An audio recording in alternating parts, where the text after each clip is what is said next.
So today we're going to be looking at a video from a small YouTube channel called Christ Culture and Coffee. They put out a video yesterday titled, "One Secret Every Atheist Has." Now I was of course curious, being an atheist myself, depending on the definition you're using, but what secret does this Christian think every atheist has? Now what I'm worried is going to happen is that this Christian is about to expose the deepest, darkest secret that atheists have been hiding for centuries. Is this guy about to expose the fact that every atheist is secretly gay?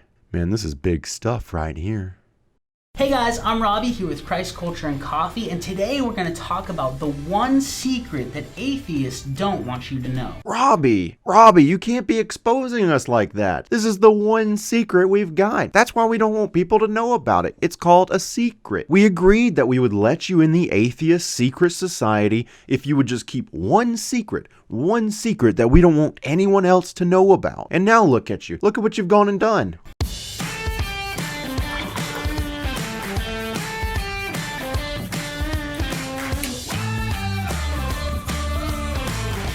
So, Dang it. Robby's got a way better intro than me. Nugget, we gotta restart this thing. We gotta make a new intro. Come on, we can't go on letting Robby show us up like this. Come on. New game plan. New game plan. Come on. Hey.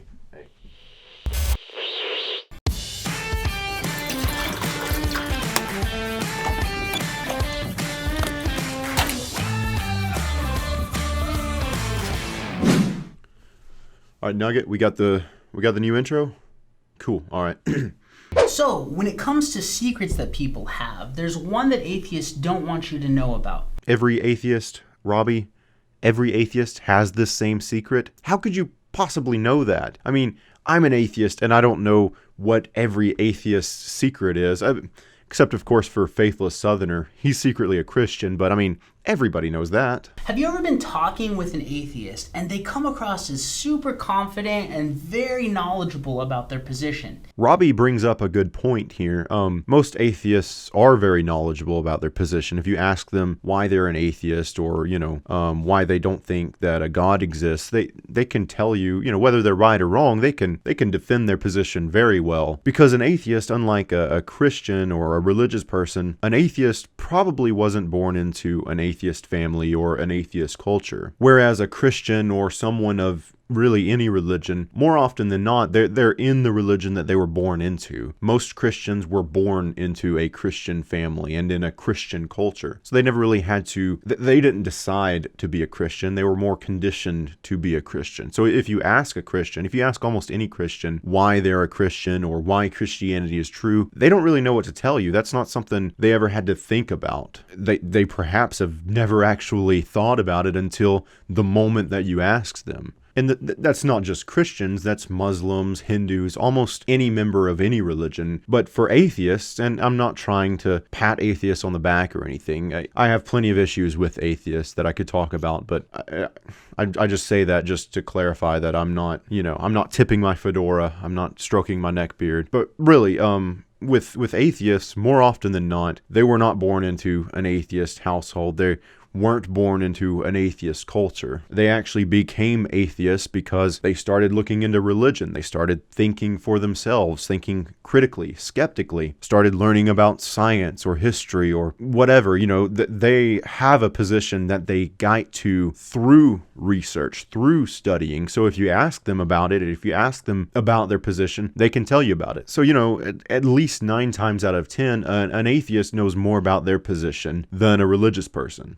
Sometimes as a Christian, I've been talking with people and I hear an argument that I've never thought of or heard of before, and it makes me kind of step back and freak out a little bit and start to have doubts about what I believe. I'll go home at night, I'll lay down, and that argument will be ringing in my head. I'll be thinking about it over and over again, and doubts about my beliefs start to creep up. I remember experiencing this towards the end of me being a Christian. I would go to YouTube and I would watch Christian apologetics videos, and I would scroll down to the comments, and of course there were atheists everywhere in the comments, and I would attempt to argue with these atheists, but I didn't stand a chance.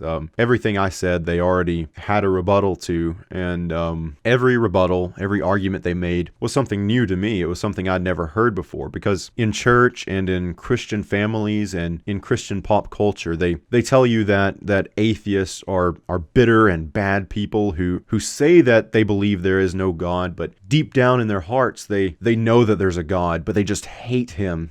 They hate him because something bad happened in their life, or just because they want to sin. If you watch God's Not Dead, or really any Christian movie or media that has an atheist character in it, that's exactly why they're an atheist. That's exactly what an atheist is. The professor, he hates God, he hates Christianity because he experienced some tragedy in his life, and that turned him away from God.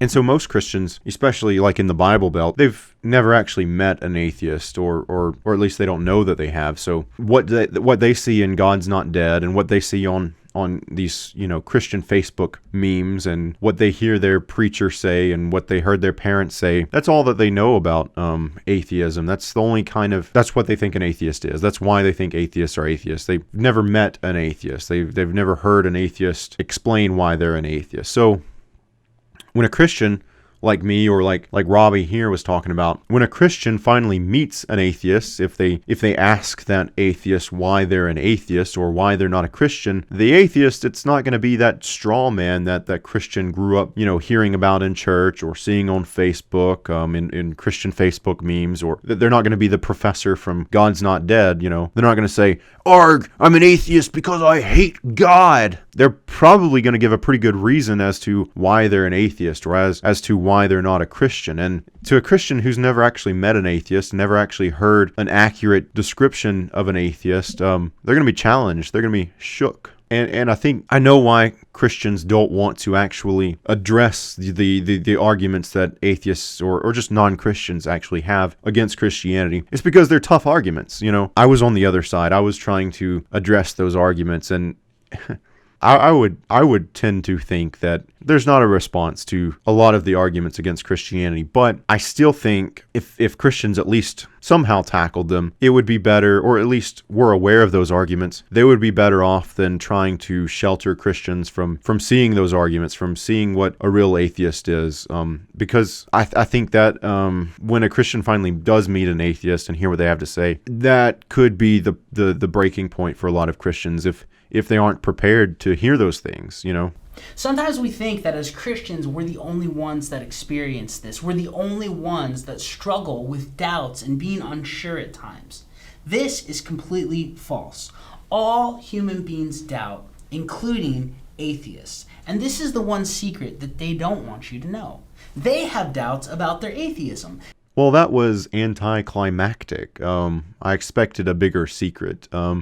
And also a very messy statement. All human beings doubt, including atheists. I assume that Robby is referring to religious people doubting their faith, or whatever, people doubting their beliefs. While it is true that a lot of Christians, a lot of religious people have doubts about their faith, about their religion, about their beliefs, it's not every Christian, it's not every religious person. I was a Christian for 17 years, I guess, before I ever had any doubts about Christianity. The possibility of Christianity not being true, that had literally never crossed my mind for a full 17 years. I was sheltered. I was in a tight Christian culture with no outside influence, and because of that, there was no reason for doubt to ever enter my mind. Everybody I knew was Christian. All the media I watched was Christian, Christian movies, Christian TV shows, Christian YouTubers, and I got out of that after 18 years, but there's a lot of people that go their whole life in that exact same, bubble, and they never do have their doubts. They live their whole life without ever doubting Christianity, and I'm sure that's true for other religions as well. So it's not true to say that every human being doubts their beliefs or their faith, or if you mean their religion, I don't think that's true. Now, as far as atheists go, atheists having doubts, I think that's a little bit different than religion, because like with Christianity and most, if not all religions, doubt and skepticism and questioning authority, that's highly frowned upon, Whereas with most atheists, they usually value skepticism, or, they see skepticism and questions and stuff like that as a virtue, really. And so, for a Christian, yeah, if you have doubts, that's something you want to keep secret because you don't want your parents or your church peers or the church authorities, the elders and whoever's on the hierarchy at your specific denomination. You don't want those people, especially not a lot of people don't want their parents to know that they have doubt, because having doubt in Christianity, and I'm sure the same is true for Islam and other faiths, that shows that you're a bad Christian, a bad Muslim. You're supposed to have faith, right? Faith is important. Faith and blind acceptance of authority. So that's how it is with religions, but not really with atheists. With atheists, there's no reason to hide your doubts. You're probably an atheist because you started doubting things.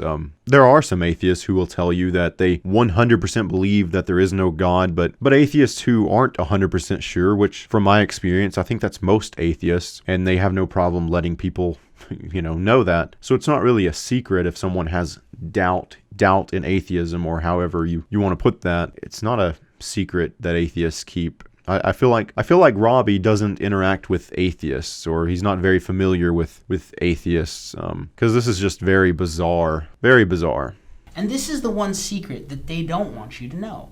They have doubts about their atheism. They have doubts about maybe Christianity is true. No, that's not true. Nope.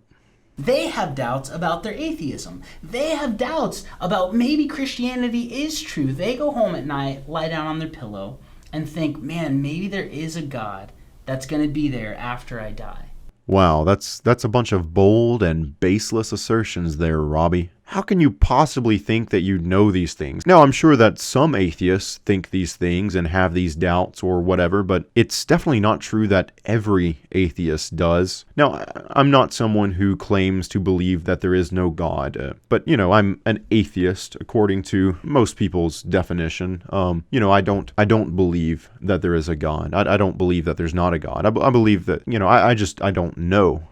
And I do, like you were saying, I do often ponder reality and existence and consciousness, and I do wonder if there's some godlike something out there that exists. That crosses my mind frequently. I don't think if there is a God or gods, I don't think they're anything like the gods described in the Bible or the Quran or any of these holy books, because they do usually describe very human-like gods, and I don't think if there is a God it would be anything like that. But yes, I do speculate, I do ponder the possibility that some sort of deity exists. I don't believe that there is one. I don't know, and I don't know if it's possible to know if something like that exists or not. So yeah, do I ever think that maybe there is a God? Absolutely. But as far as Christianity, do I ever think that maybe Christianity is true? No, I don't. I never think that. Is it possible that I could be wrong? Yeah, anything is possible. Maybe, it's possible that the earth is flat and I'm just wrong about that, but it never crosses my mind that the earth might be flat, and it never crosses my mind that Christianity might be true.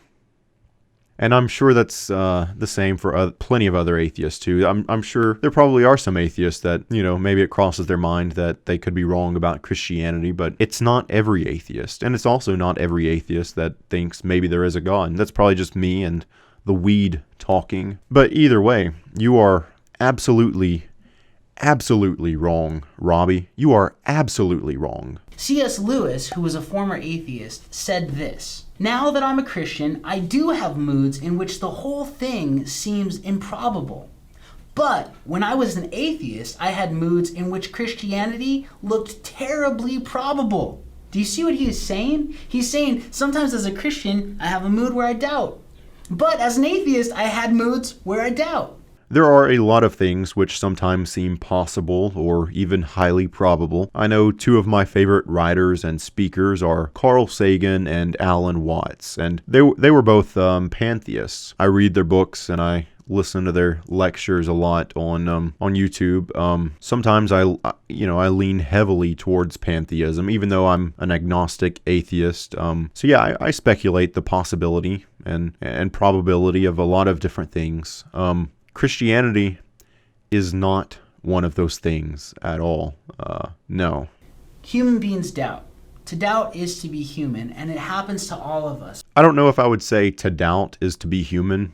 Maybe that's true. I don't know. But yeah, I think that doubting things and doubting your doubt, as he says, and being skeptical and being open-minded, I think all of those things, questioning authority, all of that stuff is very important. So I guess we can somewhat agree there. But what do we do with our doubts? Do we continue to have anxiety and freak out over them? Yeah, that's what I do.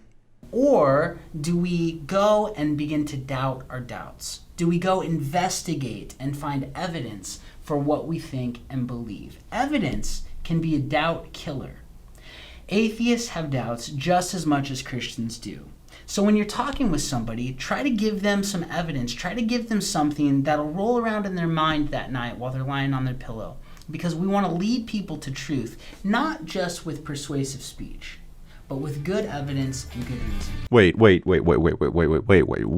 Robby, are you telling Christians to use good evidence instead of just raising their voice and getting angry and threatening to break people's necks? And are you telling Christians, Robby, get this straight, Christians, you're telling Christians to also use good reasoning instead of just telling people that they're wrong and that they're going to burn in hell forever? I don't know if this is possible. I don't think Christians can do that. I think you're asking a little bit too much, but good luck. Maybe Christians will start doing that. Now, personally, I don't think that the good reasoning and good evidence is even there to find, but Christians should be looking for it, or at least attempting to use those things instead of doing what most Christians do and just getting angry at people who disagree with them. So good luck, Robby. Maybe Christians will start doing those things, and I'm glad you're telling Christians to act in that way. It's good to hear that. That is one secret that atheists don't want you to know. No, it wasn't, but at least Robby's video brought up some good conversations, and I enjoyed it, and I enjoyed doing a response video. It's been freaking forever since I've done this type of format, and I'm actually going to have more response videos and a lot more videos coming out very soon. So thanks for watching, and I'll see you in the next worship service.